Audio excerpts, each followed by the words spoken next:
Hello, guten Nacht, everyone.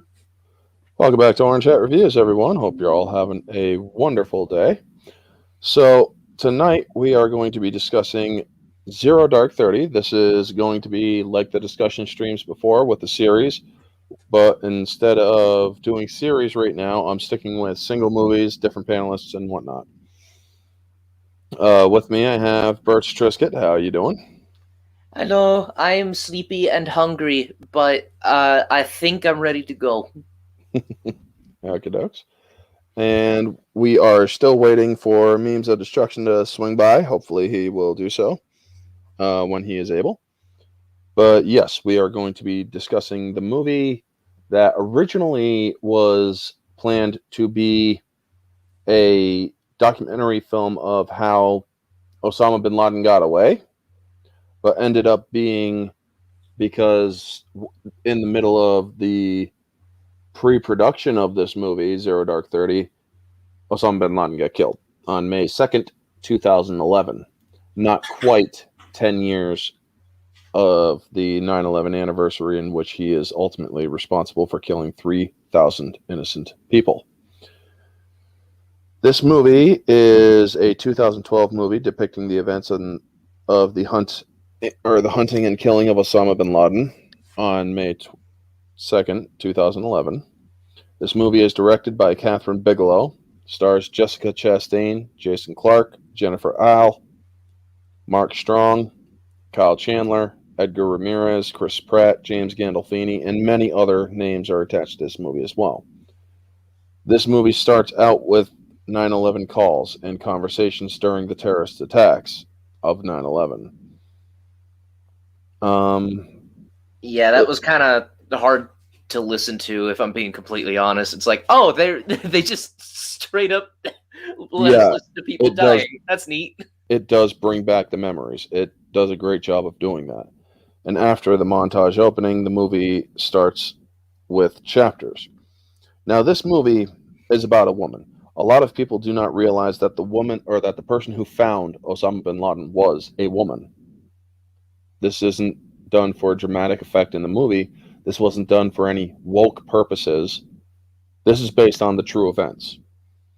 And it was a woman who found Osama bin Laden and whose obsession or whose duty turned into an obsession because it was the only thing she had ever worked on in the CIA.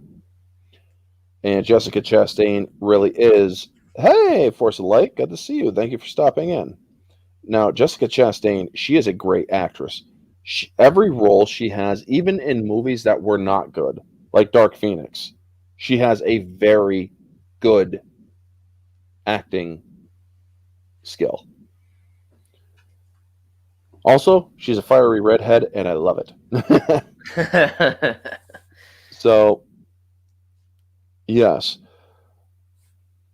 this woman started out as a junior targeter for the CIA, basically just a person that just trying to get her feet wet, and they dropped her into the terrorist hunts.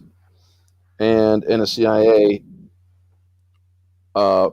the movie starts with her in a CIA black site with Jason Clarke, who is torturing a terrorist, essentially.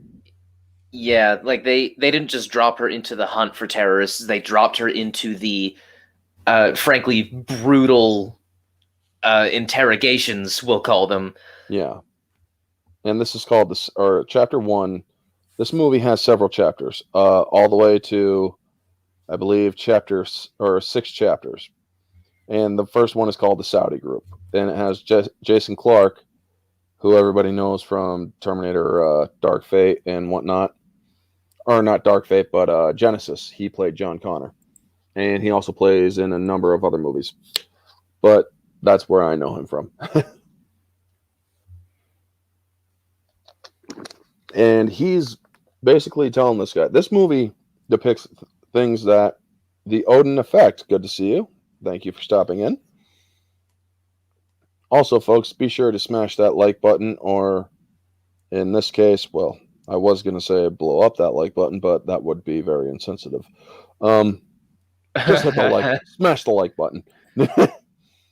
Yeah, Yeah, he could always wrap some ropes around the like button's wrists and hoist it yeah. up while you make fun of it. How about this? Waterboard that like button. Yeah, waterboard it. Because we're about, or like I said, folks, this movie, it depicts tortures of people, waterboarding, beating them, stripping of clothes, blaring music to keep them awake. These are things that people did during the hunt for terrorists because, well, these people were responsible for the death of 3,000 U.S. citizens. We were not going to treat them well when we found them. And he even tells it. He's like, "Did you think that when I found you, I was going to be a nice fucking guy?" That's exactly what he says. And Amar, he tries being defiant. He's like, "You're a garbage man for the corporation. You're a mid-level man. Why should I respect you? Why? And you beat me with my hands are tied. Why should I talk to you?" Sounds like a basic office job for me. Yeah, cute. Is Super Chat available? Usually, I don't see it the last few days. I am not monetized, Vanja. I still have to get 1,000 subs into or 4,000 watch hours before I can even apply for getting monetized. But I do appreciate that you were thinking about sending a super chat. So yes, they show them waterboarding him, and Jessica Chastain is in there. She at first wears a mask to hide that she's a woman because, well, Muslims and women. Well, extreme Muslims and women, shall we say? And The Middle East in general and people in essentially, general. yeah. And you see many unforgivable or uncomfortable actions. Like I said, they beat this guy. You see this guy who is basically playing the terrorist. You see him bloodied. You see him beaten up. They drop his pants. He shit himself. Yeah, you actually see the shit stains in his pants. You see them drop his pants, or put a dog collar on him, bring him over to a box, put him in the box, blaring music and all sorts of stuff. They're trying to get information to, well, stop the next terrorist attack. And unfortunately, they are unable to do so. Yeah, I believe the next attack was a bombing of a double-decker bus in London. No, that actually was the second attack shown in the movie. The first one was May 29th, 2004 in Khobar, Saudi Arabia. Oh, right. Yeah. That was the first bombing, not the first attack. Yep, the first terrorist or this terrorist attack, they went in and killed anyone who was not Muslim, and they targeted Americans especially. Now, the news basically has Jessica Chastain, or we also see Jessica Chastain meeting everybody who is focused on the Saudi group and anything about Bin Laden and whatnot. And you also get introduced to Jennifer Isles' character, or Jessica Isle. You're a tough guy, but everyone breaks. Exactly. That is a great line from this movie. Everybody breaks, and I am going to break you. He's not. He is anything. Go ahead. Yeah, he just as he walks away, he just says, "It's fucking biology, dude." Mm-hmm. And I like how when Jessica Chastain, or what's her damn name, Jennifer Isle and Jessica Chastain. Jennifer Isle, basically when they talk about a possible Bin Laden sighting, where it's a diamond shape in the mountains where he has 4 security. You see Jessica Chastain, she shakes her head. She's like, "No, that's that's pre 9/11 behavior." And Jennifer tells him that we have no reason to believe he's changed security tactics. He invaded Afghanistan. That's more than enough reason. Now, while she openly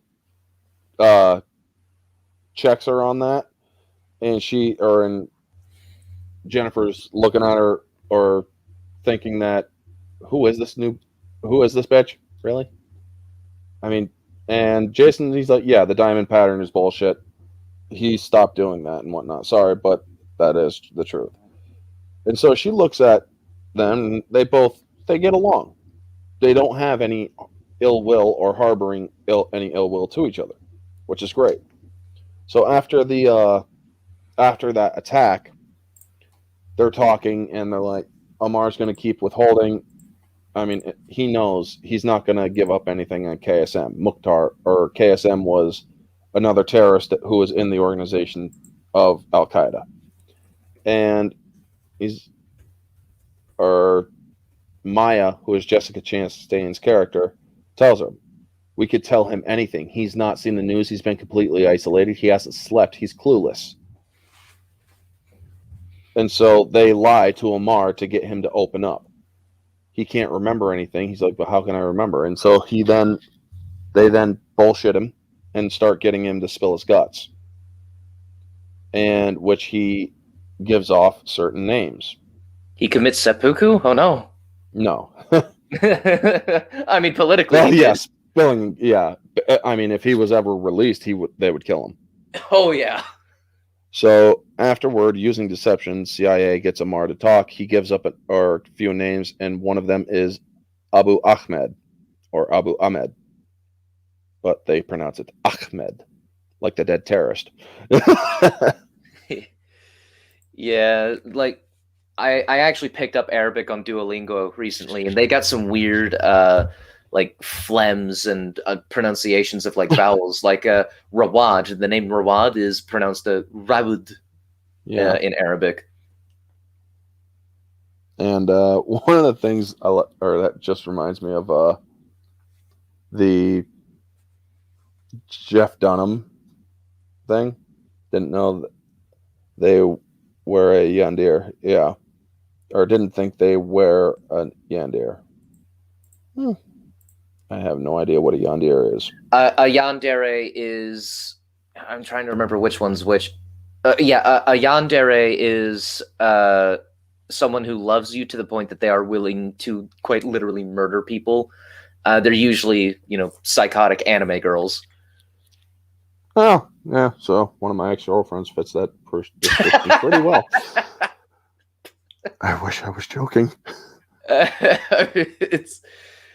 I mean, no offense, but that's funny either way. I know. I said it I mean, as horrible as that woman was, it is kind of funny in a twisted way. Sorry. So now you then see more interrogations where they are trying to get more information on Abu Ahmed. And that is what chapter 2 is. Everybody, or the information about who these people are, and getting confirmation of who Abu Ahmed is. And they find out that he is a courier. Not just any courier, but the chief courier for Osama Bin Laden. And then July 7th happens, 2005, the London double-decker bus bombing. More interrogations about Abu Ahmed, then the apprehension of the new number 3, which was Abu Faraj. And he was number 3 on the terrorist watch list. Now, yeah, lucky guy. I know, right? So, yeah, there is all the acting in this movie, they speak, or they have captions for when they're not speaking English. They show that, or if they don't, they usually tell you what they're saying, or they have a translator. This movie essentially takes place primarily in the Middle East, in Pakistan, and abroad. Only ever really leaving Pakistan to show you what happens. So that and there's a couple scenes in bases in Afghanistan. Mm-hmm. Camp Chapman later on, yeah. Yeah, and it wasn't Or wait, was Camp Chapman one of the spoiler talks, or was that the where the seals meet up later? I don't remember which. That was where later on a character gets killed by a mole, Ah, okay, yeah, which we will get into. yeah. So then they start, or when they get Abu Faraj, and Jason Clarke basically tells him, I'm a bad fucking dude. And I love the line when he's walking him through with the bag over his head. I don't know if what we've heard, the Wu Tang and the Shaolin could be dangerous. It's like, what the fuck, dude? Seriously? And he's telling him, he's like, you want me to get you some food? And he's basically just shit talking this dude as he walks him through with the bag over his head. He's like, look, I'm not a nice fucking guy. I'm bad fucking news. You determine how you're treated here. And they torture him. They freaking waterboard him. They have her take a crack at him, or this is her show. This is Maya's show when she starts getting Faraj, and Faraj is like, "You're thinking about Abu Khalid and Abaluchi," and it's like, "What the fuck, Baluchi? Really?" And so when she starts basically smacking this dude or having this dude smacked around and then waterboarded, she's going overboard with this dude, or she's basically ready to kill this asshole with the torture and whatnot. And he completely withholds. I mean, he is up there with the terrorism, you know? This movie is so well made. I thought I was watching a documentary until I figured Jessica Chastain is the main woman. Exactly. Hey, Sherry, good to see you. Yeah. Sorry to interrupt, but another movie that is really like that is The Outpost. If you've ever seen that, I have not. uh, Yeah. it's uh, it's set during the Battle of Kamdesh in Afghanistan. Basically, 54 Americans have to guard a base at the bottom of a tiny, tiny valley, Oh, shit. and uh, they get surrounded by 300 Taliban fighters who all run down the hill, and they gotta hold them off and all that. And the way that the soldiers interact, because they actually had some of the survivors on set to help like recreate the events and how they talk to each other and all that. So like it's a very accurate recreation of how soldier life is, combat, sleeping, general chores and all that. Mm-hmm. And it's really solid. It's also very well shot, and there are many parts where it feels like it could have been like just an on the field sort of documentary style movie. I'm looking up some of what's her name's or Catherine Bigelow's films. I gotta say, she's got an impressive resume here. Cartel Land, The Loveless, Blue Steel, K-19, The Widowmaker, Strange Days, Near Dark, Detroit, Point Break, Zero Dark 30, obviously, The Hurt Locker. Damn, she has a very impressive resume. Point Break. Why don't I've heard that before. The original Point Break, the 1991 one. With I'll look it up. Yeah. But anyway, yeah, she was the director behind this movie, and I gotta say, she does a very good job at it. So, the changing of the politics and Jason Clarke's character is heading back to DC. The politics at this point, because it is between 2005 and 2008, and we all know who got elected in 2008. It was Scott Eastwood's is George Clooney. Lead, right? Yep. He got elected in 2008. That's what I remember happening. Yeah. Or Barack Obama was elected in 2008, and his policies basically made it very hard for terrorists to be interrogated, so to speak. And he even told them, when an oversight committee comes around, you do not want to be caught with the dog leash in your hands.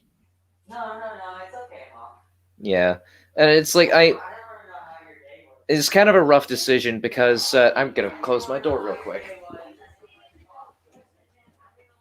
Sorry about that. I don't know if you heard any of that, but It's okay, Ma. That's all. where was I? Oh, it's kind of a rough decision because on the one hand, yeah, America's a massive moral force in the world, but on the Yeah. other hand, these people are murderers. And they killed 3,000 of ours. So Yeah, yeah. exactly. So it's like I don't know. It's one of those tough calls that I can't really. And they even show some of the footage of the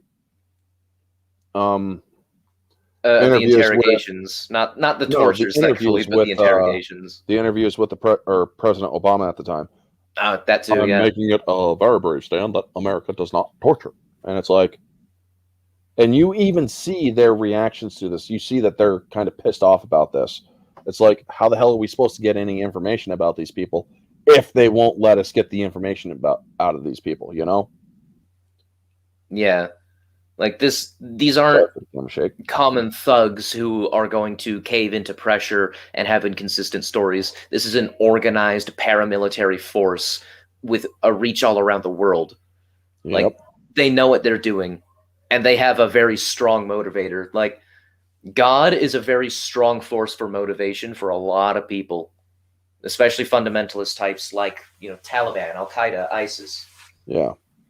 And so when Jason Clarke also, you see early on, he was feeding monkeys and whatnot with ice cream. And then he's sitting out there and you see an empty monkey cage when he's talking about going back to DC and how doesn't want to do any more torturing and whatnot. He's like, no, I think I've just seen too many guys naked, you know? I mean, how many penises can you see before you start to lose it, you know? And he's like, they killed my monkeys. Some bullshit about them about escaping or some shit. And it's like, why the fuck would our military just slaughter a bunch of monkeys? I mean, that doesn't make sense. But you know what? They did what they did. Well, and it kind of pissed me off too. I mean, I would be just like him. I'd be like, why'd they kill the fucking monkeys? Oh yeah, I'd be taking that to HR or well, maybe there's not an HR in the military, but know. But well, maybe it was like a thematic thing that they added, but that seems really out of place considering how the rest of the movie is made. Yeah. And so then we get to September 20th, 2008, the Marriott Hotel in Islamabad, Pakistan. Girl time between Jessica Chastain and her friend, who I believe was actually named Jennifer. By the way, what a fucking name, Islamabad. Yeah, it sure is. I mean, I have friends who are Muslim, and not. I will say this: not all people who are part of the Muslim religion or Islam, not all of them are. No, I know. I have reservations. Yes, Islamabad in this particular parlance, yes, we get. Yeah, I know. I just have reservations with religious texts in general, and I had plenty of Muslim classmates in high school. I got no issues with you. Like if you're in the chat and you're a Muslim, you're fucking cool. Those guys aren't. You are. You're one of the good ones. This is an interesting take. That's why they killed the monkeys. It's a psychological thing. So you're playing psychological warfare with the people that work there? Yeah, they were to clarify, they killed the monkeys that belonged to one of the CIA agents. Mm-hmm. So yeah, I would reckon that it had something more to do with, we're not gonna, give you resources for a pet that can't be useful. Yeah. Or, something along those lines, Yep.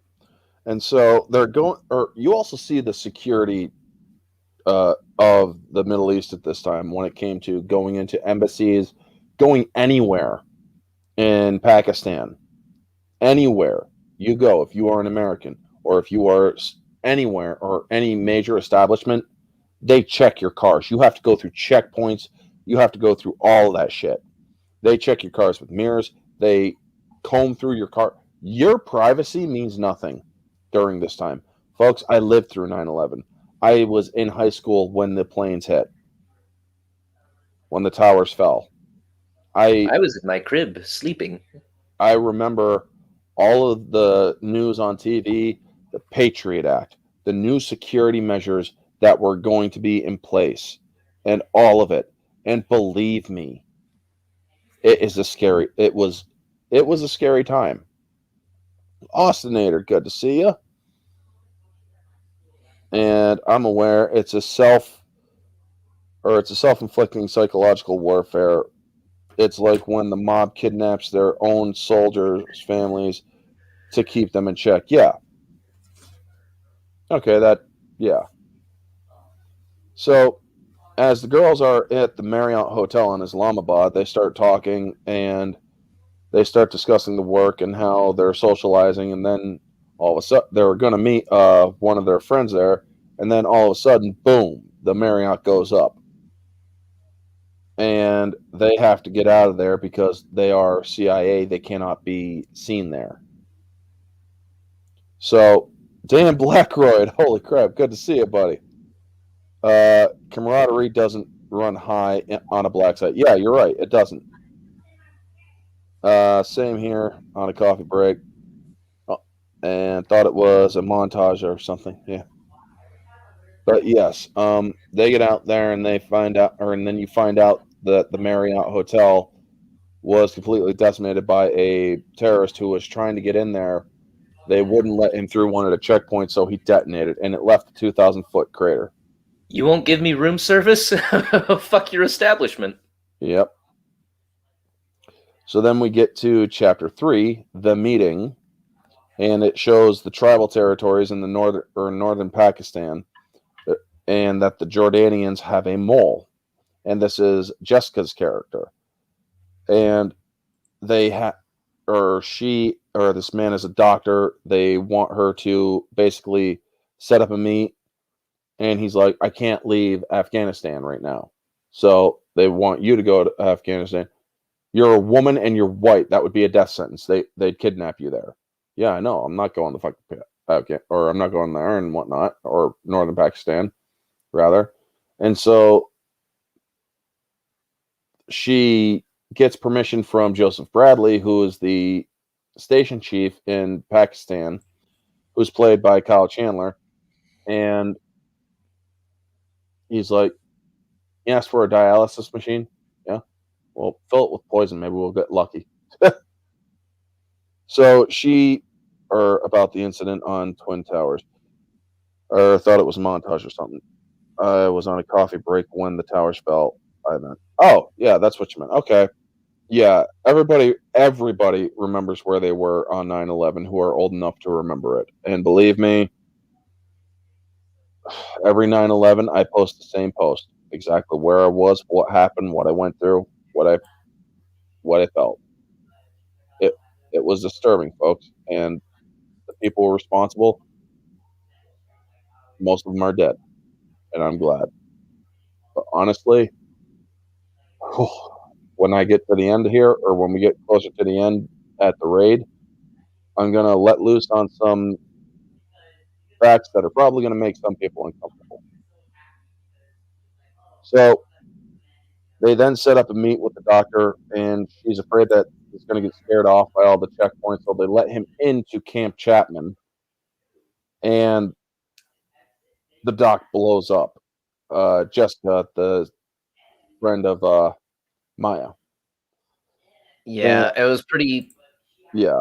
Something that I noticed was when the guy comes out and he's got his hand in his pocket, and they're all like, "Get your hand out of your fucking pocket! Get on your fucking knees!" And and he just goes, "Allahu Akbar, Allahu Akbar," and you see the look on the agent's face. She's like, "Oh, shit!" And yeah, you also it's see the just reporter there. that last little. I've made that face playing Battlefield, where it's like I turn around and I see a fucking rocket come at me. It's like, yeah, I can't dodge that. Goodbye. Yeah. And you also see the reporter when they start, or when they pull the guns on him, she books. She runs. Because they also had a reporter there for when he gets out of the car, and he's like, is he supposed to be limping like that? Get your hand out of your pocket. Get your hand. And they raise their weapons.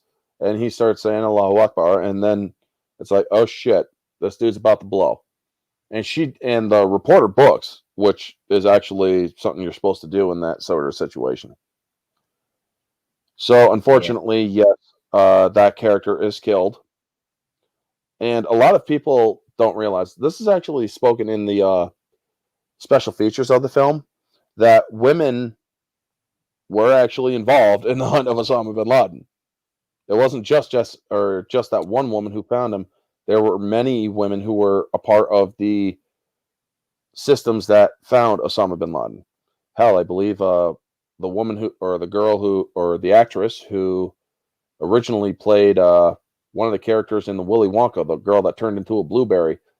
The original actress was in the drone room where they found where they actually found the compound. She actually worked there.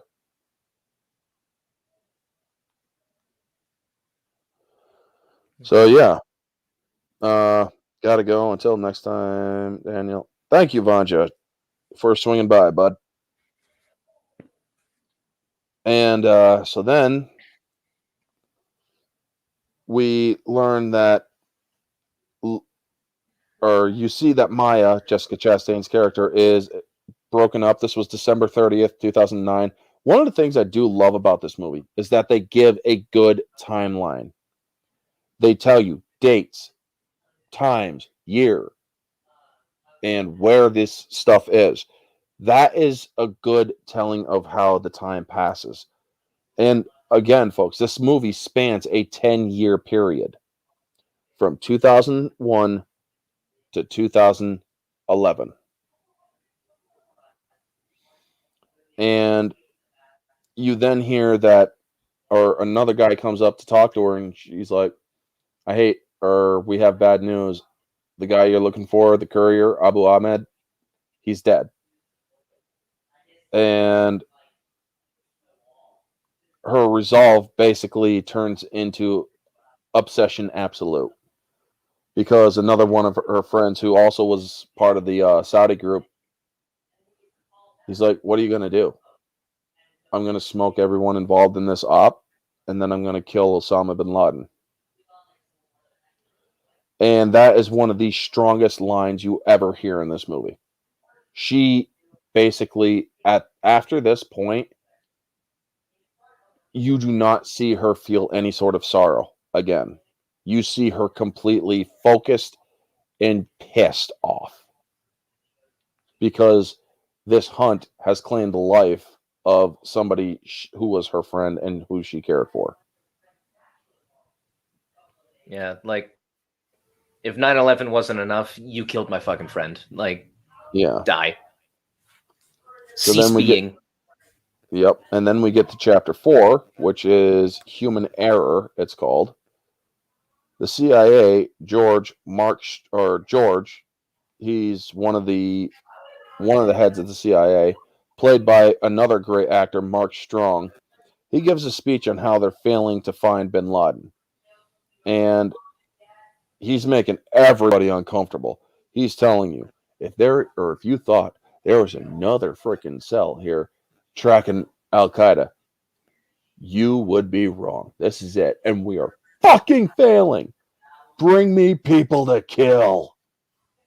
It's like, yes, do so. And then we get a new girl, Debbie, who is looking for Maya, and she tells him, this is the guy you're looking for, his name's Ibrahim Saeed, or he also went by the name Abu Ahmed, and we've had him in our files all along, and it's like, I wish I had that 5 years ago. Well, maybe it actually will work, because she then goes to she looks at what Ibrahim Saeed looks like, and then looks at the other names that are dead and whatnot, and it turns out, well, maybe he might still be alive, because she's seeing that they all frickin' look alike.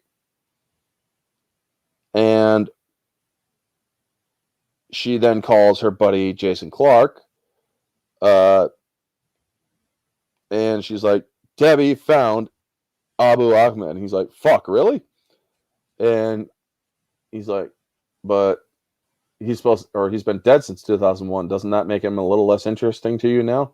Not if he's still alive. And she explains how they could possibly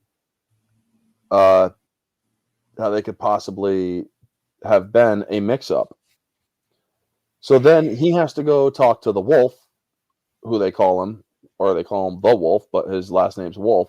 And and you actually see that this CIA guy is a Muslim, and he was doing prayer time in his office before Jason Clarke's character comes in. I can't remember Jason Clarke's character's name. But he's like, I need to borrow like $400,000 US dollars. They're like, what? Look, Gitmo and the Saudi group basically, or an ISI fucked us. Everything is political now. We got senators up our asses. What is this for? We have a potential lead that could possibly get us close to Bin Laden. And he's like, all right, fine, you get it. And so he's back in Kuwait, or he goes to Kuwait to talk to a Kuwaiti prince. And he's like, I need a favor. He's like, or are we friends? Anytime you come to me, you need a favor. I do not think we are friends. And he's like, well, how about a Camaro? Or was it Bugatti? A Lamborghini. Shows what I know about cars. Hey, I don't know much about him either. But he goes in, he's like, take your pick. He had to wake this guy up and whatnot. Look at this guy. Yeah, they woke the dude up so that he could sell this other guy a car so that he could find someone to kill. No, so he could find a fucking woman who's living in Kuwait who's basically the mother of a terrorist. So there's even more degrees of separation in this. Yeah. It's a comedy staircase, and the top floor is murder. Yeah, he's like, so he hands him the slip after he picks out the freaking Lamborghini he wants, and he's like, what's this? Or who's Ibrahim Zaid? What do you think he is, man? He's bad news. He's a terrorist. I just want his mother lives in Kuwait, and I just need her phone number. There will be no repercussions in Kuwait. Absolutely not. I mean, somebody might die in Pakistan.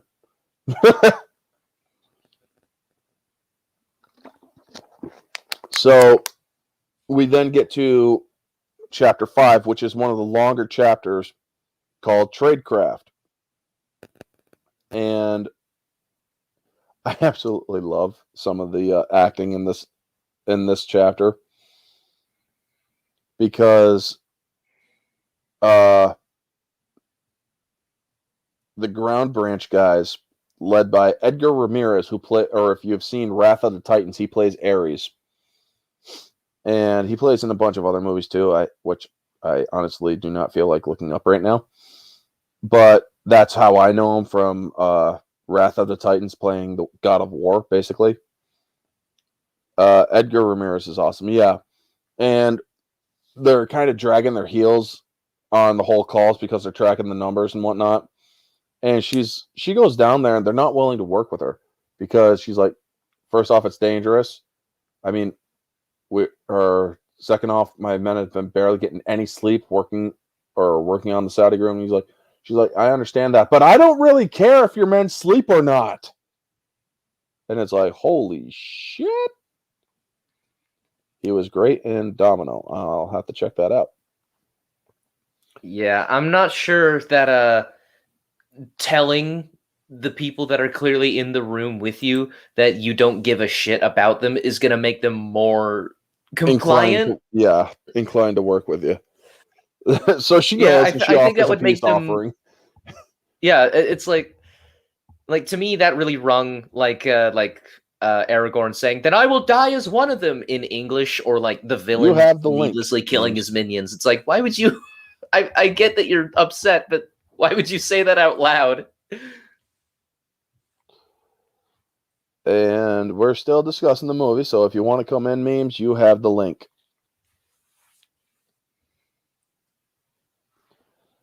So yeah, so she offers him a peace offering, and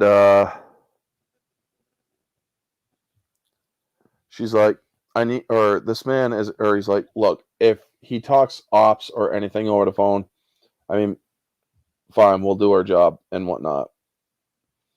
And she's like, he won't discuss ops over the phone.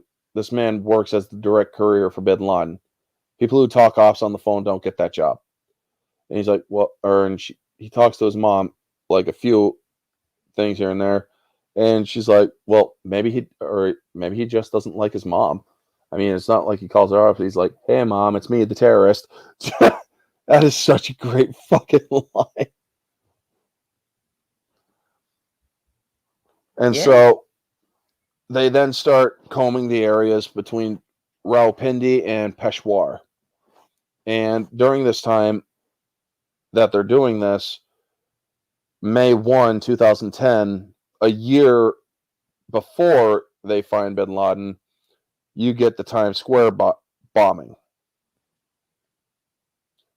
of some idiot on the internet who basically got radicalized by Al-Qaeda. And memes, how you doing?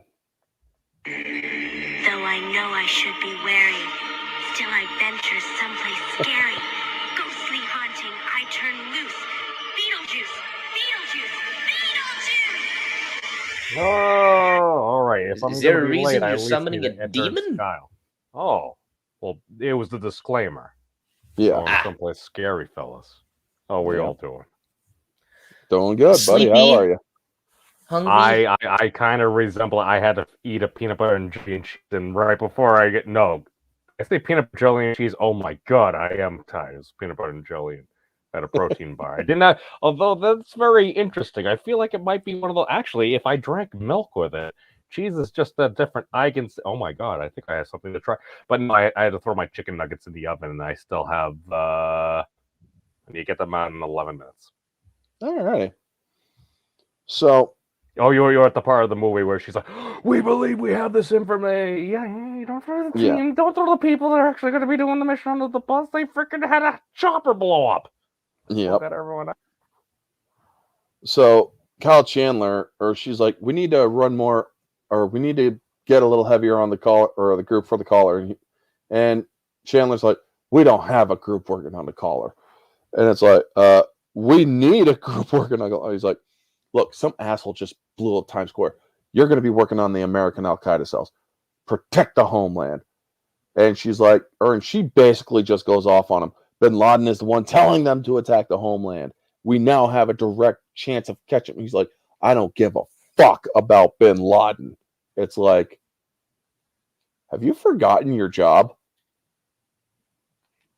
I mean, she deserves an award for this performance. It's like imagine like a snake like, you know, hits you as it's escaping with its tail, and your response is to attack the tail, not cut the head of the snake off. Yeah.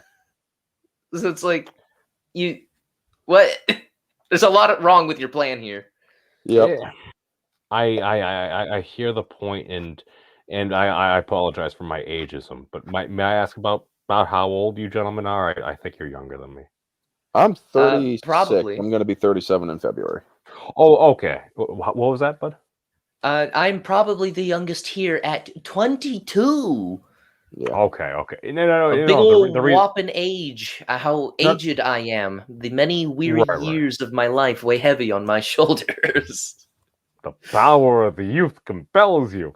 But all I'm saying is, I just wanted to get that in a reference frame, because like if me and Oren had chat just happened to be talking about this, it's like we were in high school when this happened, most likely. Like it's so that's probably very vivid. You're like, oh my god, they're putting TVs on school, dude. I feel you, man. I was 17 at the time. I remember I was sitting in Latin 2, and the beginning of like Latin 2 class shortly there, and the principal gets over the loudspeaker. It's like planes crash into the World Trade Center, and I'm like, why is the principal telling me this? Because I remember there was a news story from like a few years back, like when I was younger, and it's like World Trade Center bombing. No, not even that. Because I remember there had been a plane that flew into the Empire State Building, but that was a single-engine Cessna, and it was an accident. Yeah. That pilot survived. Somebody, I believe, ended up losing their life after that. I'm like, they didn't announce that at school, but before the end of class, he came on again for that second time. It's like another plane is hit, and you're like, all right, this wasn't no accident. This was no accident. Yeah. The country is under attack. So it's like just as a reference frame being burned in, whereas it's kind of like when we hear stories about maybe like World War II or like these different battles in the past, it's like we weren't necessarily living at that time, so like I feel like it would be. See, the thing, like when the guys, like, because there were like other different attacks, like we need to protect the homeland. Who cares about us? Like that was actually a legitimate argument for some folks, but now with more modern things going on, you realize it's kind of like Orange Hat was saying. It's like this is the dude that is like he essentially helped organize an attack, or the other dude, but he was the head of Al Qaeda. It's like that was who attacked us. That was who brought down the towers. You attacked the Pentagon. You literally attacked America, and we are where we are now. Yep. Believe me, folks, if 9/11 never happened, America would be complacent. We'd still be complacent. 9/11 was a wake-up call for us. Yeah. I'm not saying we deserved it. Do not get me wrong. I am not saying we deserved what happened to us. Yeah, you're not I Hassan am simply Piker. saying that that America received a humongous wake-up call that we had grown complacent. Well, I would say that we arguably haven't even learned that lesson, because there are still enemies attacking us in a less direct sense. Like, look at China. They're waging economic warfare against us. Nobody knows it, and the few that do are either a loud vocal minority or China a knows quiet that they won't minority, dare attack us, or just don't give a shit. Or no country would dare attack another country directly and risk another world war because we all have nukes. The terrible thing is, I made a strong argument, in my opinion, that the United States currency was backed up by nuclear weapons. I had to amend that to say it was backed up by the full might and power of the United States military, which is a very fascist thing to say, although I don't think it's an untrue statement. Well, at the same time, it's like I do think actually President Trump at the time said it best with a lot of the outlook on China. He's like, I had all those folks in the room, and I'm like, how are you able to screw so bad? It's like, well, Mr. Trump, they let us. This is the thing. If you're Chinese business, they're not dumb. They're very smart people. They're very great business people. Of course, they're going to try to get everything they can. And if they take advantage of us and we let them, it's like... Yeah, exactly. Like, businessmen are smart, and let's just say stereotypes come from somewhere. There was a show called Madam Secretary. Basically, it was based off of Hillary Clinton. But there was one episode that I remember very clearly where she was talking to one of the Chinese diplomats, and he's like, and he tells her flat out, if we were to ever come here, we would not invade you. We would just have to repossess you. You owe most of your foreign debt to us. Mm-hmm. All they need to do is just decide to call in on that debt, and America's screwed.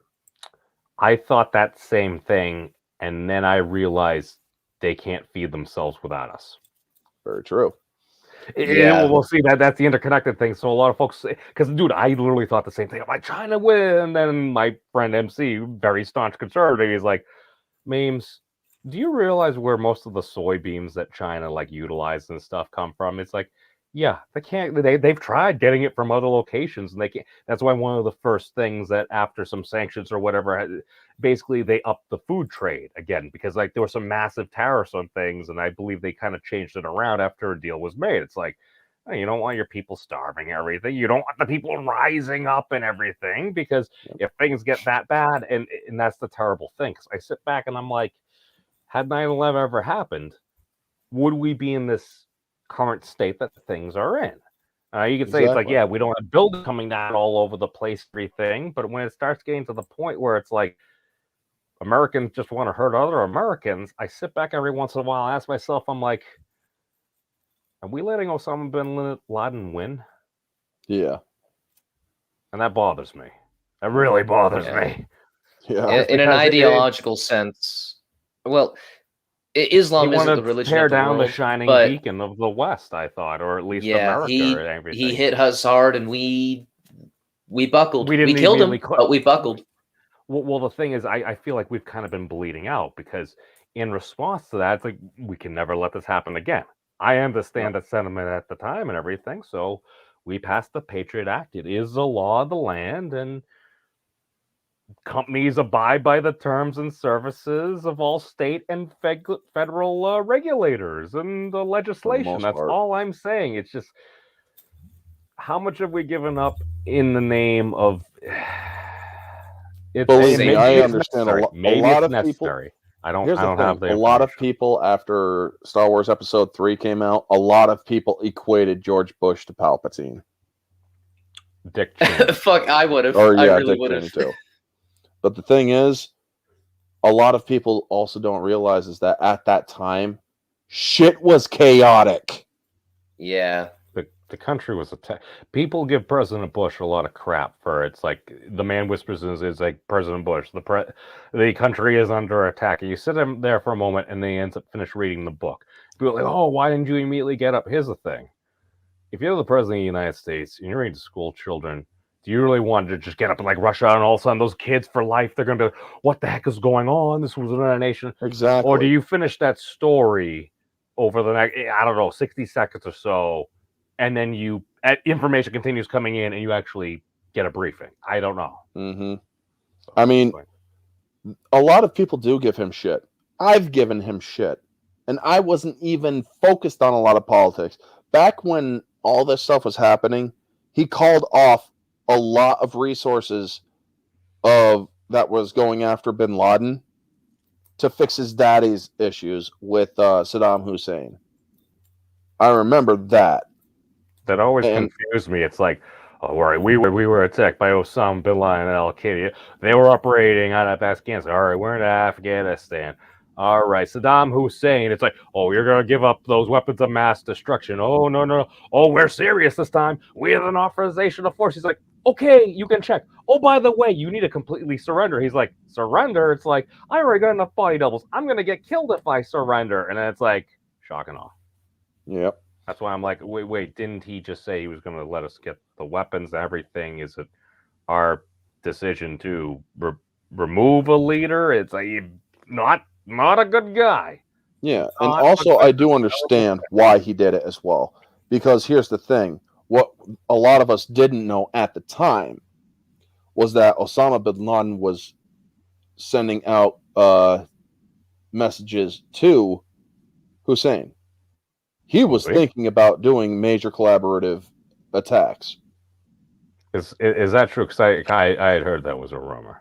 It was a rumor, but it actually turned out to be a fact that Al Qaeda operatives were actually seen in the areas close to where Saddam Hussein was known to be.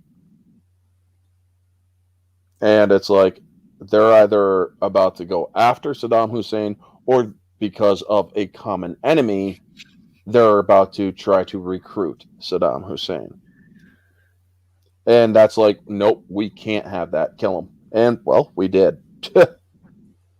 So, back to the movie, when Maya goes enough off about on the him. politics of the Middle East. Instead, let's talk about the CIA invading the Middle East. I apologize. I'm probably better at talking about the actual This is all relevant. This is all relevant. Oh, yeah, it is. She actually tells him, she's like, you just want to nail some mullah crackadola so that you can put in your resume that while you were in Pakistan, you caught a real terrorist. But you don't know Pakistan. And you... Oh, hold on. My chicken's done. Sorry. All right. Back. All right. And then she's like, and you don't know Al Qaeda. And then if you don't help me right now, when you are dragged before a congressional committee, you will be grilled on why you subverted the hunt and capture of Osama bin Laden. She basically threatens his entire career because she was willing to frickin' rat his ass out to Congress. I'd be that too. He was subverting he was the station chief that subverted the capture and killing of Osama bin Laden. And he even tells her, he's like, you're out of your fucking mind. And she's like, I need 4 techs in Rawalpindi, 4 techs in Peshawar. And then she just fucking walks away from him. And she gets the freaking text for them and whatnot. So then they're hunting back, or I believe they're in Rawalpindi when they actually ping him. When they are actually tracking him and find out that he's driving in circles They find out that it is indeed him. They get the pictures and they break off. So now they have confirmed identification of Ibrahim Said, Abu Ahmed. They then start going on the hunt for him. But during this time, a drone strike mishap happened. A lot of people have or remember that Obama had engaged in shitty intelligence and drone strikes. Well, the station chief, Joseph Bradley, also initiated those drone strikes. So, And you can't kick out the president for a military decision. true. But this But guy, yeah. It's called Fall Guy, and ISI Yeah. fucked him over. So That's that's why you want to be the top dog, not his best mate. Yeah. So then, he gets kicked out. He's basically kicked out as station chief because his entire family was outed to the media. He was completely outed, and so the new guy, who's basically just some diplomatic douchebag, he's talking on the phone, and she's like, "I need a picket fence, or I need a picket line, or along the highways between Rawalpindi and Peshawar, and I need people covering every exit." He's like, "Maya, I know. Oh, so you believe me now? This is important." No, I just learned from my predecessor that it is better if I agree with everything you tell me to do.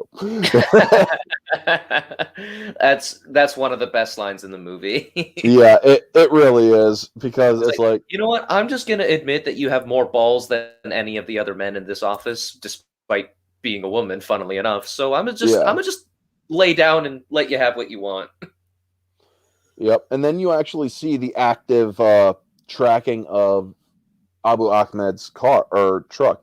He has an SUV, which is rare in Pakistan. If he was driving anything else, or if he was driving the more common vehicles, they wouldn't be able to find him. So you also see all of these people just along the highway watching, and as soon as he passes by, they open up a cell phone. And as soon as they pass by, more cell phones. They catch where he is. They finally see where he lives. And it's like, oh shit, they finally found the compound. And then she gets a meeting with the director of the CIA. She's called back to DC because she has found where Osama bin Laden may be located, or the courier for Osama bin Laden. And then she gets the meeting with the director of the CIA and all the other heads, Mark Strong, Jason Clarke, and all of them are there. And they're talking about the surrounding area where the Pakistani military academy is. And they're like, how far is that from the compound? About a mile. And then she chimes in, it's about 0.8 of a mile. And he's like, and who are you? I'm the motherfucker who found this place, sir. Okay. And it's like, you seriously? That, to me, I don't know if it was actually said by the real woman who Jessica Chastain is playing off of, but it's like, motherfucker. Yep. Just like that guy. Just like her friend who brought her into the meeting. Everybody leaves. Motherfucker. Yep. I just love that scene. It is really good. And so she gets a lunch, or she has a lunch meeting with the director of the CIA. And he's like, you were recruited out of high school, weren't you? She's like, yes. Do you know why we did that? I don't think I'm allowed to answer that. I'm not allowed question, to answer that, sir. Yeah. And he's like, we did it because of passion, or because your raw passion and whatnot. Have you ever worked anything except for Bin Laden and Al Qaeda? No. This is the only thing I've ever worked. And it's like, good. You got the passion for it. Now, the compound at the time is under constant drone surveillance. And they find out that there are 3 families living there. Abrar, the brother of Ibrahim, and another person. They see that this person comes out to a balcony with a 7-foot tall wall surrounding the 3rd level of the building, so that nobody can see in. It's a privacy wall, so that whoever is out there could get some fresh air and stay inside. And that leads them to suspect it could be a high level or a high value target. And then we get, besides current events, WMDs in Iraq. Yeah. Or in Iraq was the biggest psyops we've ever seen. Yeah. Personally, I think it showed a lot of emotional control as a leader. Yeah. And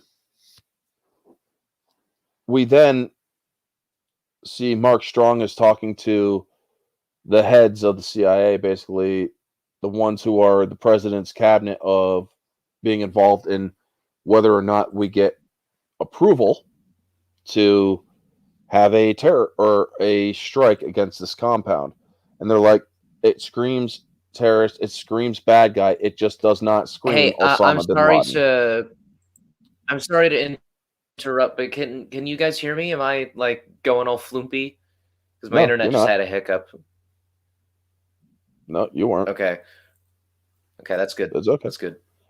No, not anymore. Okay. Yeah. All right. Well, at least I'm still alive, so that's nice. Yep.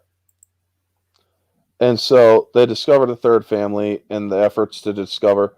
So they're like, we thought about burrowing a cam hole. We knew that would be discovered. We tried digging down into the sewers to analyze his fecal matter. Well, what was wrong with that plan? The sample would be too diluted. I mean, we've tried everything. Well, it could be a freaking Pakistani drug dealer for all we know.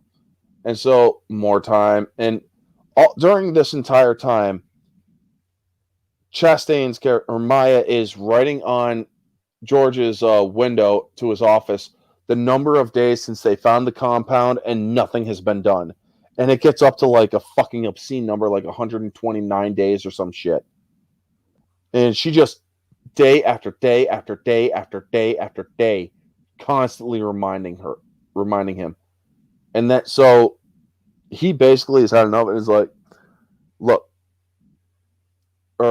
so all the freaking stuff, he's like, this guy is either the best freaking drug dealer who is dealing drugs that in a way that we have never ever seen, or this is somebody totally different and it's not freaking a drug dealer at all.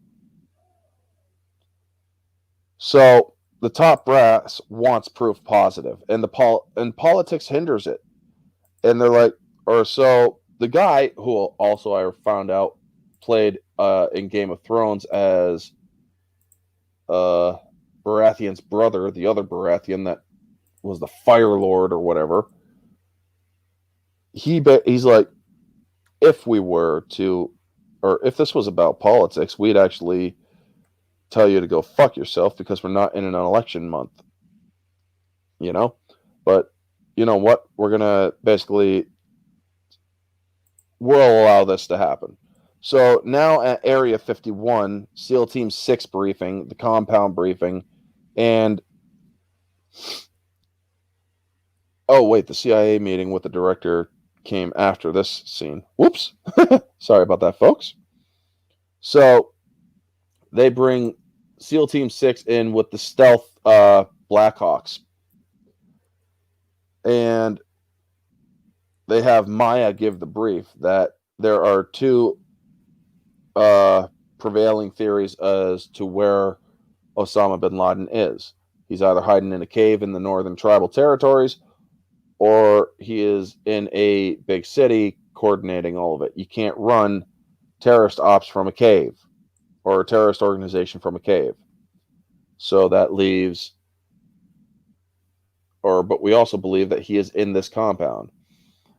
And then the SEAL Team 6, Chris Pratt, comes up and he's like, "Excuse me, UBL, you're certain about this? Because last time we tried 08, the intel was bad and a couple of our guys died."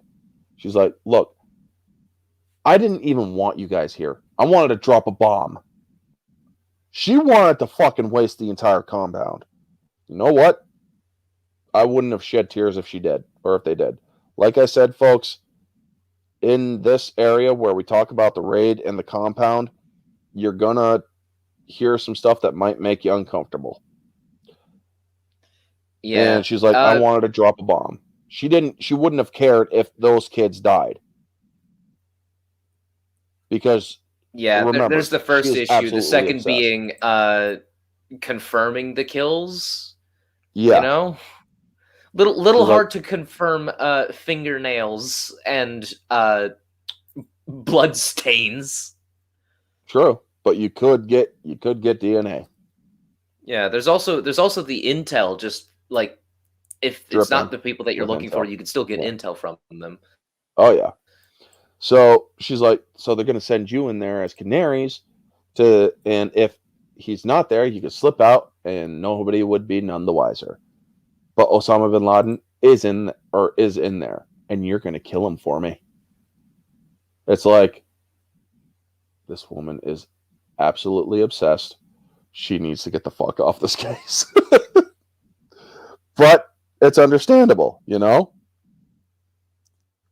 So then we get to chapter 6. After she meets after the CIA meeting, they're like, Washington is very nervous about this. They want to know what's the certainty that Bin Laden is here. And everybody's talking about soft 60%, and one of them goes up to 80%. And they're like, and he asks another one, he's like, I want to know what Maya thinks. 100% he's there. Everybody looks at her. Okay, 95%, because I know that certainty freaks you all out, but 100% he is there. Okay, let's do this. And so that's when the CIA director talks to her at lunch. And the CIA director is played by James Gandolfini. And he is a brilliant fucking actor, folks. He is just a great freaking actor. Now, May 1st, 2011 is the time period of chapter 6, the final chapter called The Canaries. A little bit of fun with the SEALs while they're stationed in Pakistan. Pratt and Joel Edgerton, who actually plays in Star Wars Episode 3, Revenge of the Sith. He plays Owen Lars. And he's also the leader of the SEAL team. He's an Australian actor too. He and Chris Pratt are talking. He's like, so Osama Bin Laden, you convinced? Yeah. What convinced you? Her confidence. It's like, oh, seems that Memes has taken off. That's okay. Thank you to Memes for stopping in. And I just love that he's like, her confidence. Oh, yeah, I mean, if her confidence is the only thing stopping me from getting ass raped in a Pakistani prison for the next 20 years, that's fine with me, man. I mean, she actually gets or sees that, or she's just watching them. She's the spook in the glasses watching them. A lot of people call CIA spooks. And it's spooky when you see a person in like fucking 100-degree weather in black with sunglasses looking at you. You know? Oh, we lost Bert's, not Memes. Whoops. I'm sorry. My internet kind of died. Yeah, it happens. Yeah, it went poof, and then it came back. Nobody's perfect. You don't have to make fun of me. I know. So she's listening to the SEALs, and she gets a laugh out of what they're saying, and then she gets called by Mark Strong's character George, and he's like, you know that thing we talked about? It's happening. When? Tonight. Now, here's the thing. It's either sunrise or sunset in Pakistan right now. And over in frickin' where Mark Strong is in DC, it's like sunset or sunrise over there. It's them. Run, dudes. Yeah, I know, right? So they all load up. They get their weapons all checked, everything. You see the SEALs working being very professional. Now, these people who played the SEALs, you recognize a lot of these different actors. The guy that plays a bad guy, like in almost every freaking Marvel and DC movie that I've seen, he played the Russian dude from Batman versus Superman. He plays a Hydra member from Winter Soldier, and in Avengers Endgame, he's one of the bad guys that is with Rumlow. He's the one that actually pops Osama bin Laden. So it's like, dude, you may have played villainous characters in other movies, but you played one of the most important pivotal people in the history of the SEALs in this movie. So they get into the stealth choppers. Now, what a lot of people don't realize is that the stealth choppers are a real thing. It's just that they may not have looked like what they looked like in the movie. They took the remains of the tail that was blown up, and they extrapolated on what it might look like. Because they don't exist, you know? So the raid, all well shot, by the way, the acting, the tactical deployment. This was the scene that would make or break this movie. This is the scene of the SEALs going into the raid of the compound, killing Osama bin Laden, killing Ibrahim Said, his brother Abrar, and his brother Abrar's wife, and several other terrorists, or another one in the house as well. Yeah. And eventually working up to the third floor where Osama bin Laden was shot and killed on May 2nd, 2011, while we all slept in our beds. Yeah, I got a couple, well, not really notes, but things I want to take note of. Usually being at nighttime really helps with like CGI. It didn't. Maybe I just have a keen eye for this stuff, but I saw those helicopters. I was like, ooh, yeah. I've seen better PS2 graphics. I know there was a few computer generated shots that didn't work up very well, but for the most part, it was pretty solid work. A lot of people weren't really focusing on that. Now, during the raid, you also see that people outside of the compound in the surrounding area are waking up, checking out, and they're like, we got people on the roof, we got people coming and whatnot. And they're like, dude, tell them to back off or we're going to start smoking them. Yeah, I got flashbacks to Modern Warfare with the house raid and the, having to delineate between civilian and enemy. Yep. Just goes to show really, really good work on both this and Modern Warfare. Really good stuff. And he's talking to him in their language. He's like, stay back, stay back. And then he just breaks out into English. Stay back, they will kill you. Stay back. I don't know why telling all the Pakistanis something in English gets them to stop. I know. Yeah, after he starts saying it in English, why wouldn't any of the other languages work? Arabic, Urdu, Pashto? Yeah, I know, right? Like none of those work, but English did? Okay. That was an odd choice. Like, yeah. I know they did it for the benefit of the primarily American audience. It's still just fucking weird, though. Yeah, I know, right? And the thing is, folks, he spoke English. Oh shit, this guy's serious. Yeah. When it comes to this sort of engagement, when SEAL Team 6 is on a mission, and if people are being drawn to what they're doing, they will kill. They don't want to. These are innocent people or these are civilians that are coming, but they also cannot or weren't really identifying themselves as civilians. They were just walking up, seeing what the hell was going on, and not stopping when being told. And it's like, get them to stop or we will start shooting. And that is what would have happened. If they had not stopped after being told several times, rules of engagement, they have shown themselves to not listen to orders to cease, they go. They're dead. Yep. Police Now- operate the same way. Exactly. Now, here's another thing, folks.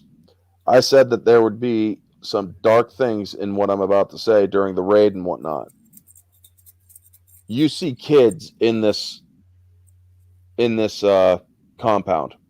When Osama Bin Laden, he was surrounded by kids. I remember the news media reporting that Osama Bin Laden was killed surrounded by a bunch of kids.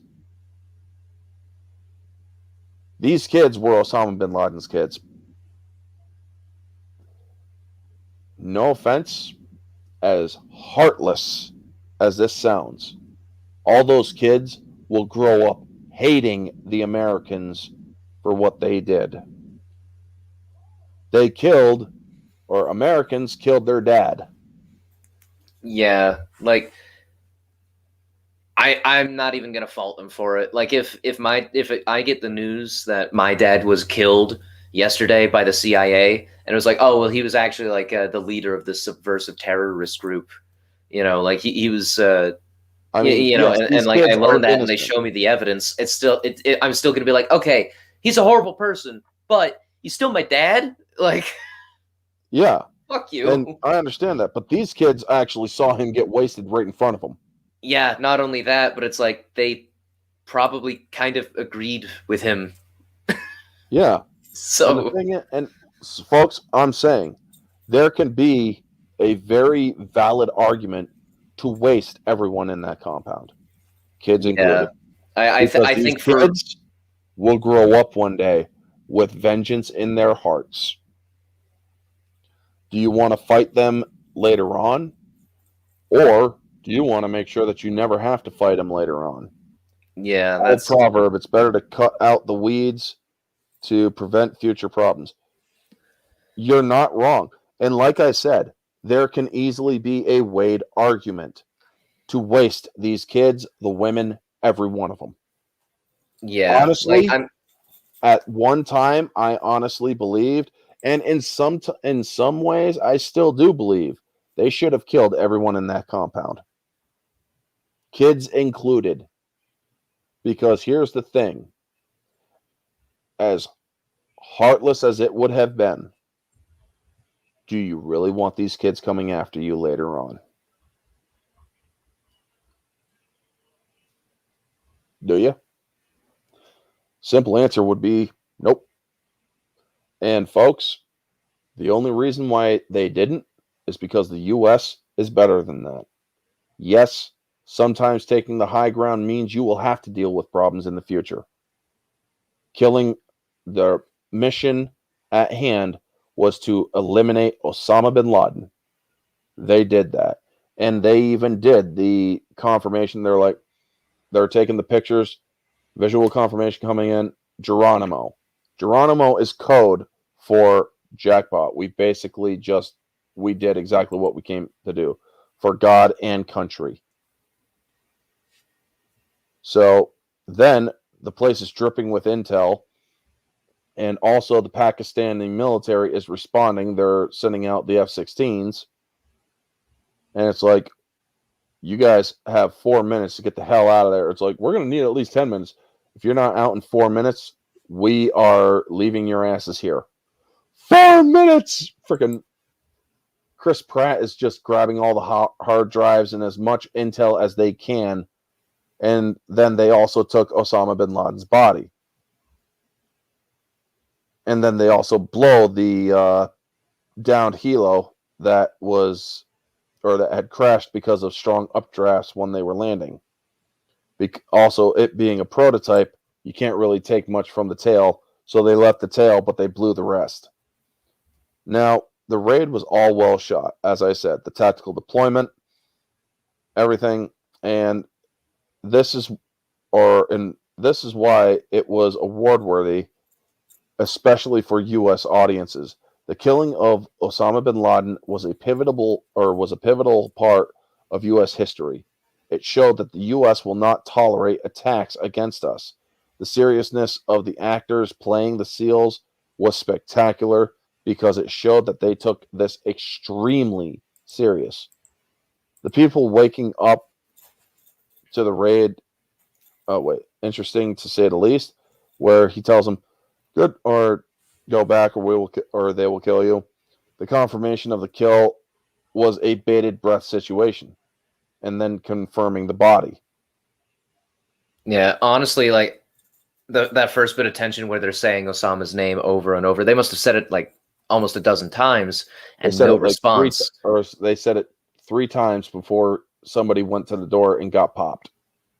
Yeah, I mean I remember it being like a dozen, but that's just, I guess I was just on the edge of my seat that much. And I gotta say again, just like you did, fucking props to the people who made this. Like, this may not be like my favorite movie regarding this type of stuff, like American history and all that. But in terms of the craft that went behind it, or at least the how seriously it was taken and how faithful they wanted it to be, at least in terms of tone, it's up there with The Outpost and The Pacific for me. It's top tier stuff. Yep. And it really is a great scene. Then they have them returning, and all the SEALs are celebrating what they did, celebrating their successful mission. And you see Maya walking through them up to the body, and they have the head of the military there on a phone with the president. And he's like, "Hold one, please wait, sir." She opens up the bag and gives the nod that it is indeed Osama bin Laden. The agency expert just visually identified, or 100% confirmation, sir. Yep, the woman. Okay, and then she gets on a helo, or not a helo, but she gets on a plane. She's the only one on that plane, and when she sits down, you see that she finally breaks down, She is fine. It is over for her. It's over for her. The mission that she was set out to do 10 years ago, the mission that has consumed her life for that long, is finally over. And that's when they start rolling credits. So now we're going to get to out of 10. Bertz, how would you rate this movie out of 10? On an enjoyment level, I would say it's like part of this is because I thought it was a different movie. I thought it was 13 hours for like until halfway through the movie. So I was like, what the fuck's happening here? And then I realized like, duh. So on an enjoyment level, it was like a 3, but in terms of actual craft, easily a 9. Easily. I always do the 3-tier reviews. Also, folks, for the reason, if you don't know why this movie was called Zero Dark 30, it's because 12:30 a.m. was the time that Osama bin Laden was killed. So 0 dark 30, 0 hours in the dark, 30 minutes after 0 hour military time. So yeah, 0 dark 30 is the time that Osama bin Laden was killed, May 2nd, 2011. So as for my 3 tiers review, objectively speaking, this movie is about I would actually give it an 8 out of 10. Yes, there are some digital hiccups with the helos and whatnot, and there are a couple of areas where the writing could have been a little bit better, and how the acting with a couple of spots could have also been a little bit better. However, for the most part, this movie is very good. Subjectively, it is a 10 out of 10. I absolutely love the film. It is a movie that deserves all of the praise it can get. Moviegoer, I do kind of agree with Bert. It is a slow burn. It is a movie that, unless this is something that you are into, you will not find full enjoyment. So I will actually give it about a 7 moviegoer. It's still good. It is great. And I mean, to me, it's a 10 out of 10, like I said. Yeah, it's a solid movie. But for those who are just wanting to see guns, explosions, blood, guts, and mayhem and all that stuff, this movie has very little of that, except for showing you that what terrorists are doing to people. And then our ultimate retaliation. So that is going to lead to the end. Unfortunately, Memes is still eating his food. Yeah, if I may comment though on just that last scene where after everything's over, they got the confirmation for the kill and everything, and the sun's rising. She gets a whole C-130 to herself. Yep. As she gets shipped back to the States, and she just sits there alone in the back of this massive military ship, and she starts crying. Looking around, and there is so much that could mean, and I love every ounce of it. Because she's letting it all out finally. Mm-hmm. It's like my job is done. I can finally relax. There's probably an element of I have revenge, but I still maybe feel empty about my friend's death. There's an element of maybe now that the job's done, I can feel sympathy. There's so much going on there, and the imagery of this lone woman in this massive ship, just I'm not sure that I have the ability to put it into words, but thematically and symbolically, it's all very, very well done. In my opinion, that is the best moment in the movie, because there is so much meaning and weight to it, and it's like everything that moment would not mean anything without the previous parts. And there's some pretty good parts in the movie, but that is the culmination of everything, and it's all let loose. It's great stuff. Absolutely great stuff. That's fucking Kino. Yeah. Are we talking about the helicopter? We actually just finished covering it. Yeah. Sorry, man. You missed the raid, buddy. Oh, I'm sorry. I apologize. I'm getting ready to go to bed. I just needed to finish my chicken nuggets and everything, and It's okay. I apologize. No. I would still like your opinion on the raid.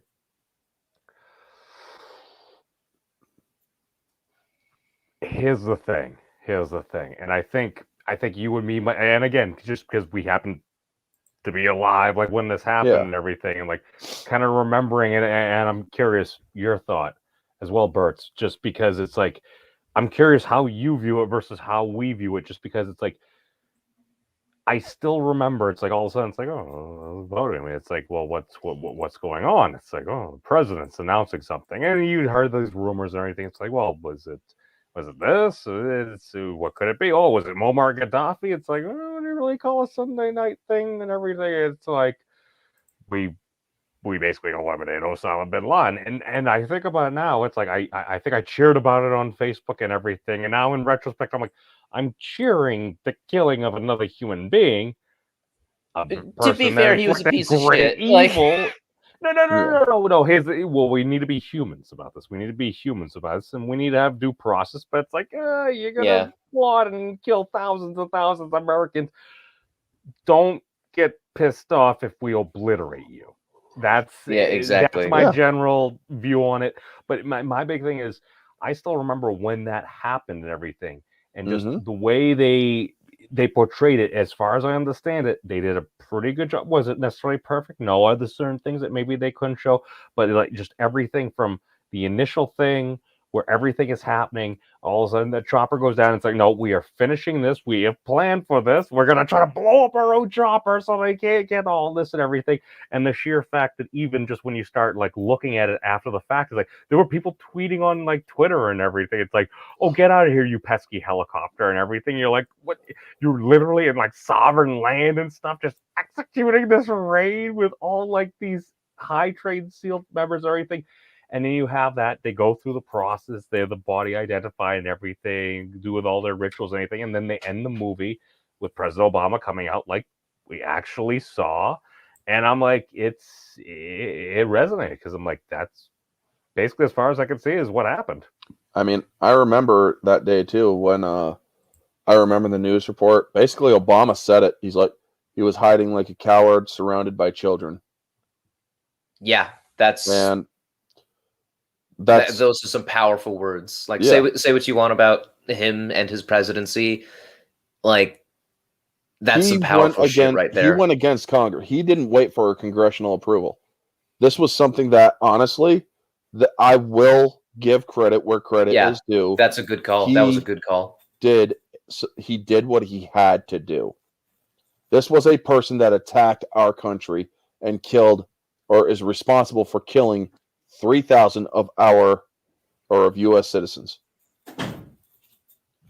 2,977 specifically, but 3,000 rounding up.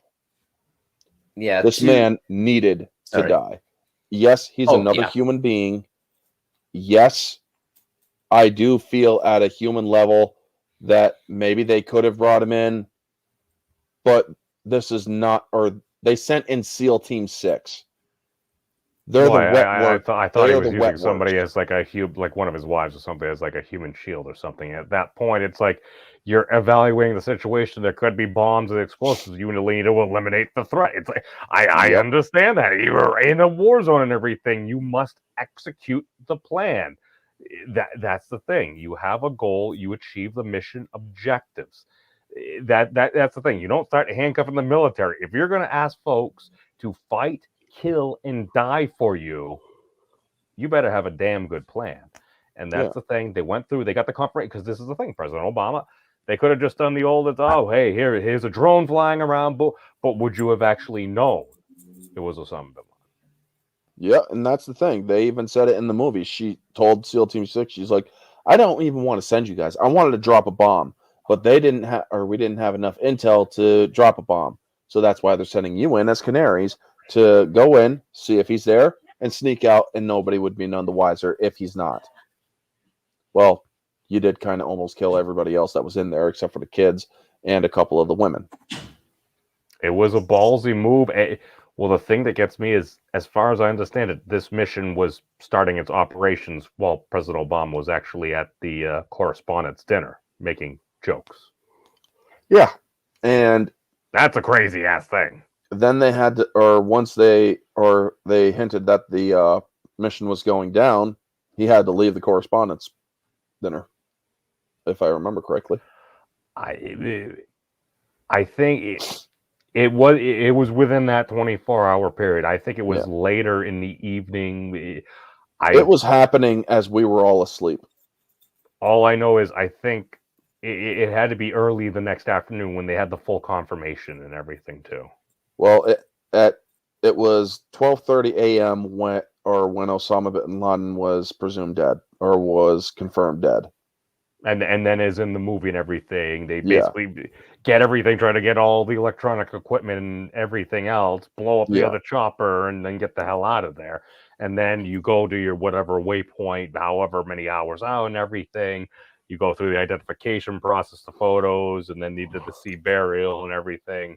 And at that point, you get the intel and President. As I said, that you probably weren't here for. There is a valid there is a weighed argument to be made, because all those children that he was surrounded by were his children. They were his kids, Osama bin Laden's. There is an argument. I am saying that at one point I would absolutely agree with this sentiment, but at other points I do not.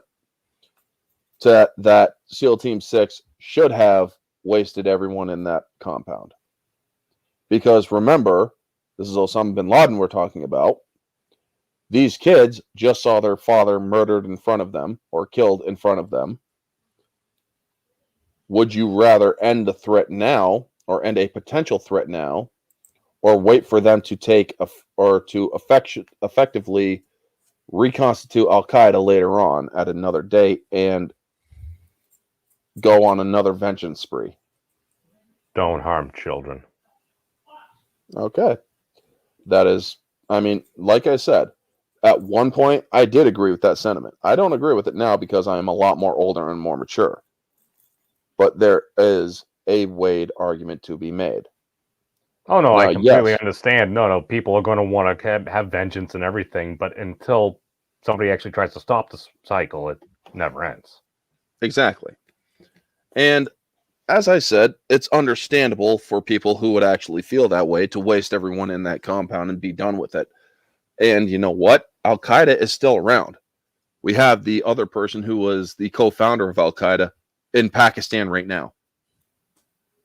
So, yeah, that just goes to show that, well, we didn't get the number 2 or the number 2 that was supposed to be the number 2, you know?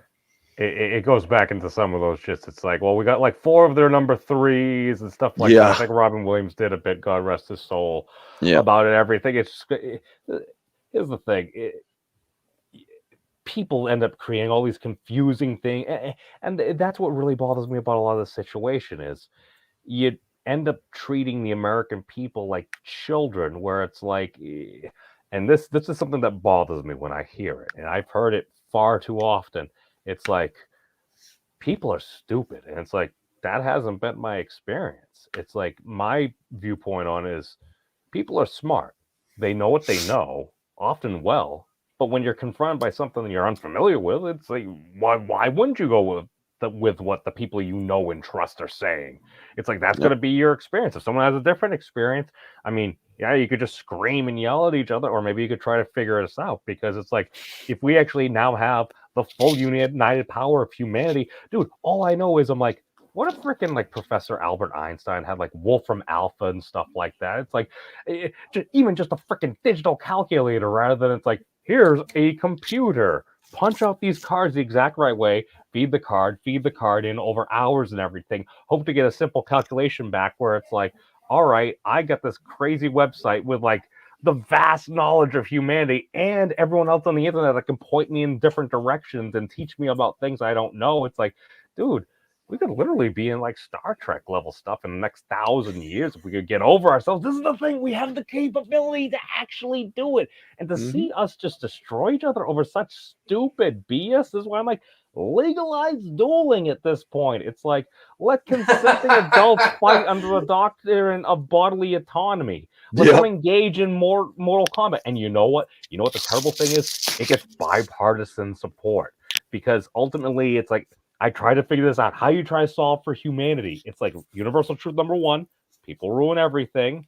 Universal truth number 10, things tend to come full circle. The cycle's just going to continue and continue. How the heck do you fix it? I'm like, well, aside from a transcendental event, the sky opening up, and just like, even then people would still be, I don't know. I'm like, how do you bring folks together? I'm like, well, truth, justice, the American way. It's like, well, truth and justice is kind of seen. How do you? It's kind of blurry at this point right now. That's the thing. What is the American way? I always heard that, and it's like, in my opinion, should be honor. Because if you can at least start with that, will you always win? Will you always succeed? No, but at least you got a solid core there. That's why I'm like, all right, you do this, because what's the one category of things or people that everyone hates? The assholes. Pretty much. That's the thing. If you're going to say, use what we used to call fighting words and be unwilling to apologize, let that person demand satisfaction.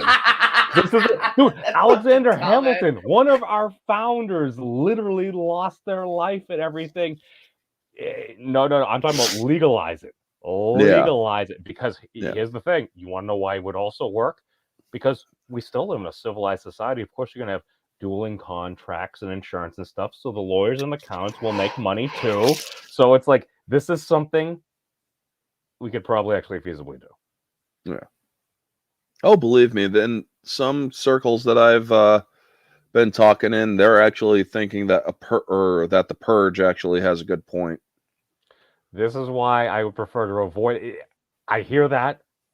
I'm not saying I agree but with like, it. I'm just saying that that's come up in a lot of discussion. No. My thing is, how do you minimize I think most folks are good people. It's just very often you'll hear the folks on the further outer edges that actually I've heard claim that they want to end other people because they disagree with them. I'm like, if those folks want to have at it, stop letting everyone get caught in the crossfire, because those folks are already fighting each other. You're getting innocent people that are there for other reasons getting caught. And I'm like, if somebody really hates each other that much and they want to have at it, I'm like, legalize it. Let them have at it. Let them fight.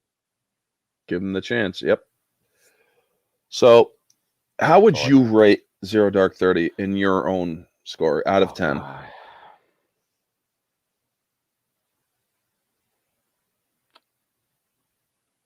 I'm going to give it an 8.85. 8.85? All right. It's been so long. It's not necessarily my type of movie, but for what it was and just with the historical resonation and everything, I think they did a good job. Not a big fan about the opening scenes and everything like that. Maybe it's just my inner bleeding heart liberal and everything. I don't like torture. If you're gonna do it, then you do it. This is the thing. It's like I watched enough seasons of 24 to be like, I'm willing to do some pretty terrible things to achieve peace. If it ultimately came up to and I was Emperor of the United States, I'd be willing to do some terrible things to defend these United States. So yeah. All right, and that's fair. Thank you, Memes. Thank you. So anyway, we are going to wrap it up here. We have everybody's scores out of 10. In 2 weeks, I will be doing probably back to Friday night, where I will be discussing Braveheart. If you're catching a theme here, you're catching the right theme. So yeah, I did V for Vendetta. Tonight was Zero Dark 30, and 2 weeks was Braveheart. If you're catching the theme, Braveheart. Okay, I like Braveheart. Freedom. He just basically gave the theme. Sorry. No. I didn't, or I wasn't. I wasn't making it a mystery at all. But yes, I will be putting a panel together for that one in the coming weeks. Next week's versus stream, I believe, let me check it, is Solid Snake versus the Punisher. So let me just see if that is still the one that... Yep, it is Punisher versus Solid Snake. Still looking for a panel for that one, folks. That one's only going to be an hour long. And that's going to be next Friday, because I don't think there's any movies in the theaters that I'm going to be watching. So, yeah. Also, stay tuned for the mystery review next week. Wednesday, back to the mornings, because I'm off Wednesday morning. Or next week, I won't be babysitting and whatnot. The hints for that one are... What are the hints? I forgot the hints. I believe the hints are Hell Week and Seek Life Elsewhere. Now, if you know it, do not spoil it. I think I like it. Yeah. I have a feeling that Memes knows what it is. Put it in the private chat if you know it, Memes. So anyway, folks, that is going to be the stream. Thank you so much to Memes, The Destruction, and Bertz for joining. And thank you to the people in the chat who are listening in. Captain Trek, Jack of All Casuals. You're incorrect, Memes. Jack of all casuals, Odin Effect. Thank you for coming in. You're a new name, actually. Dan Blackroyd, thank you for coming in. Vanya, Austinator. Who else? Sherry, thank you all for coming in. Force of Light Entertainment, thank you for coming in as well. You all are amazing and beautiful people. Have a wonderful night. And always remember, folks, stay humble.